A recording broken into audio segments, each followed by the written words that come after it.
আরেকটা থাকবে ফরিদের জন্য। এটা একটা বড় খুশি। আমি এখানে দাঁড়াইছি যে হুজুর কাবলার বরকতের জন্য, বরকতে। আমি কিন্তু এই বাসে থাকছি আমার হুজুর কাবলার দোয়ার দ্বারা, এই আমার বাইর দোয়া দ্বারা যে কাজ করে এটা ব্যবসা পয়সা বিল্ডিং লাগে করবে। আমি তো এখানে দাঁড়াইছি যে বিশেষ করে বেশি কম না নাহলে সাকিব তারা সবই তারা না।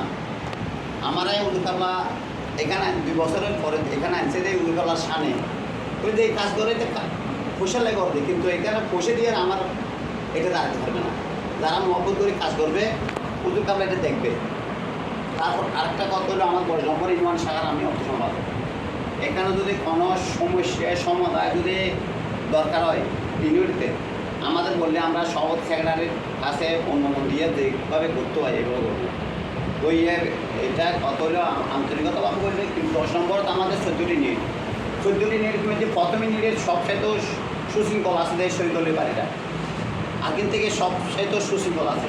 আজকে বলি না শাকিল এই পর্যন্ত আমি দেখতে আসি প্রায় 15 বছর 20 বছর যত মানা নাই মিটিয়ে গেছে শাকিল তারা যারা আছে পেশন, কিন্তু আমাদের এগুলো হলো একদম রাস মাথা, ওনার হলো একদম লাস্টে। এইভাবে আরও একটা সুন্দরভাবে যদি পরিচালনা করে আরও একটু সুন্দর হবে। এখানে একটা এখন যে গ্রামের একটা গোড়া পাড়ার একটা মসজিদের কাজ চলতে আছে বিদায় কানকা থেকে আমাদের এটা একটা বড় একটা ধন্যবাদের ব্যাপার।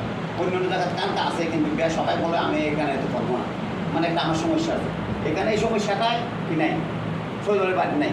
এটা যদি সুন্দর করে ব্যবস্থা করে যা করছে আরও দীর্ঘ আরও সুন্দর হবে। এইভাবে এইটা বলে আমি আর বক্তব্য শেষ পেলাম। আসসালামু আলাইকুম।